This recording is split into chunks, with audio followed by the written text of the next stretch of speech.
ചരക്കുവണ്ടി പാളം തെറ്റിയതിനെ തുടർന്ന് സംസ്ഥാനത്തെ തീവണ്ടി ഗതാഗതം പൂർണ്ണമായും താറുമാറായി. കൊല്ലം എറണാകുളം റൂട്ടിൽ സർവീസ് നടത്തുന്ന 10 പാസഞ്ചർ ട്രെയിനുകൾ റദ്ദാക്കി. മെമു ട്രെയിനുകളും റദ്ദാക്കിയവയിൽ ഉൾപ്പെടുന്നു. 3 പാസഞ്ചർ ട്രെയിനുകൾ ഭാഗികമായി റദ്ദാക്കിയിട്ടുണ്ട്. 3 ദീർഘദൂര ട്രെയിനുകൾ വഴിതിരിച്ചു വിട്ടു.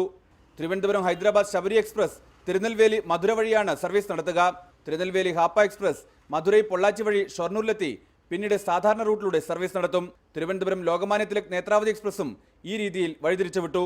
ട്രെയിനുകൾ വഴിതിരിച്ചു വിടുകയും പകരം സംവിധാനം ഏർപ്പെടുത്താതിരിക്കുകയും ചെയ്തതോടെ പലർക്കും യാത്ര റദ്ദാക്കേണ്ടി വന്നു. ഞങ്ങൾ രാവിലെ ഗുജറാത്ത് ട്രെയിനിൽ മോന് പോവേണ്ടതാണ്. അവിടുത്തെ കമ്പനിയിലാണ് വർക്ക് ചെയ്യുന്നത്. ഇന്നത്തേക്ക് ടിക്കറ്റ് ബുക്ക് ചെയ്തിരുന്നത്. ഒരു 7 മണി കഴിഞ്ഞപ്പോഴാണ് ഞങ്ങൾ അറിയുന്നത് വണ്ടി വന്നില്ല എന്ന്. ഇവിടുന്ന് പകരം വണ്ടി ഉണ്ടാവുമെന്ന് ഞങ്ങൾ ഉദ്ദേശിച്ച് എല്ലാം കെട്ടിപ്പറക്കി ഇവിടെ വന്നപ്പോഴത്തേക്ക് ഇവിടുന്ന് പകരത്തിന് വണ്ടിയൊന്നും വിട്ടിട്ടില്ല. അതൊത്തിരി വിഷമാണ്. ട്രെയിനുകളെല്ലാം വൈകി ഓടുന്നതും യാത്രക്കാരെ വലച്ചു. 3 മണിക്കൂറിലേറെ വൈകിയാണ് ട്രെയിനുകൾ പലതും സർവീസ് നടത്തുന്നത്. കുഞ്ഞുങ്ങളെയും കൊണ്ട് വളരെ ബുദ്ധിമുട്ടി. ഇനി ഇവിടെ ഇത്ര നേരം കഴിച്ചു കൂട്ടണം. നാളെ റിപ്പോർട്ട് ചെയ്യാനുള്ളത് എന്ത് ചെയ്യുമെന്ന് ആലോചിച്ചുകൊണ്ടിരിക്കുക. ഗതാഗതം പൂർണ്ണതോതിൽ സജ്ജമാകാൻ 24 മണിക്കൂറെങ്കിലും വേണ്ടിവരുമെന്നാണ് റെയിൽവേ അധികൃതരുടെ വിശദീകരണം. റിപ്പോർട്ടർ തിരുവനന്തപുരം.